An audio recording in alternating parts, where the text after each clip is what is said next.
ನನ್ನ ಚಾನಲ್ ವೀಕ್ಷಕರಿಗೆ ಸ್ವಾಗತ. ಈ ದಿನ ನಾನು ಬೆಲ್ಲದ ಮಜ್ಜಿಗೆ ಹೇಗೆ ಮಾಡೋದು ಅಂತ ತೋರಿಸ್ಕೊಡ್ತೀನಿ, ಬನ್ನಿ. ಕೆಲವರು ಬಾಯಾರಿಕೆ ಆದಾಗ ಮಜ್ಜಿಗೆ ಕುಡಿತಾರೆ, ಉಪ್ಪು ಹಾಕ್ಕೊಳ್ತಾರೆ, ಖಾರ ಹಾಕ್ಕೊಳ್ತಾರೆ, ಬೆರ್ಸಿನ ಮಜ್ಜಿಗೆ ಅಂತ ಮಾಡ್ತಾರೆ. ನಾನಿಲ್ಲಿ ಬೆಲ್ಲ ಹಾಕಿದ ಮಜ್ಜಿಗೆ ತೋರಿಸ್ತೀನಿ. ಬೆಲ್ಲ ಹಾಕ್ಕೊಂಡು ಮಜ್ಜಿಗೆ ಕುಡಿದ್ರೆ ತುಂಬ ತಂಪು.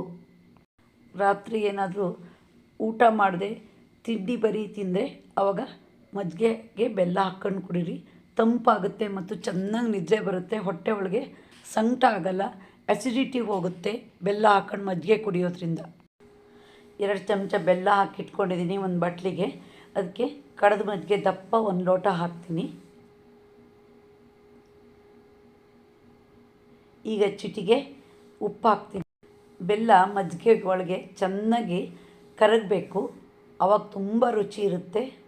ನೀವೇನಾದರೂ ಬಿಸಿಲಲ್ಲೆಲ್ಲರೂ ಹೋಗಿ ಬಂದಾಗ ಈ ಥರ ಮಜ್ಜಿಗೆ ಕುಡಿದ್ರೆ ನಿಮ್ಗೆ ತುಂಬ ತಂಪು ಅನಿಸಿ ಹಾಯ್ ಅನಿಸ್ಬಿಡುತ್ತೆ. ಕೆಲವರು ಉಪ್ಪು ಹಾಕೊಂಡು ಮಜ್ಜಿಗೆ ಕುಡಿತಾರೆ, ಇನ್ನು ಕೆಲವರು ಬೆರ್ಸಿದ ಮಜ್ಜಿಗೆ ಅಂತಕೊಂಡು ಶುಂಠಿ, ಹಸಿಮೆಣಸು, ಕೊತ್ತಂಬರಿ ಸೊಪ್ಪು ಹಾಕೊಂಡು ಕುಡಿತಾರೆ. ಆದರೆ ಬೆಲ್ಲದ ಮಜ್ಜಿಗೆ ಎಲ್ಲದಕ್ಕಿಂತ ಒಳ್ಳೆಯದು.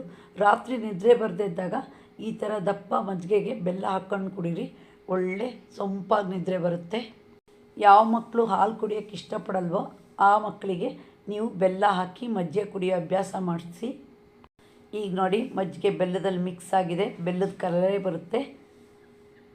ನೋಡಿದ್ರಲ್ಲ ಬೆಲ್ಲದ ಮಜ್ಜಿಗೆ ವಿಡಿಯೋ ಹೇಗೆ ಮಾಡೋದು ಅಂತ. ಬಹಳ ಸುಲಭ, ಸರಳ. ನಿಮ್ಗೆ ಈ ವಿಡಿಯೋ ಇಷ್ಟ ಆದರೆ ಲೈಕ್ ಮಾಡಿ, ಶೇರ್ ಮಾಡಿ, ಸಬ್ಸ್ಕ್ರೈಬ್ ಮಾಡಿ. ಧನ್ಯವಾದಗಳು.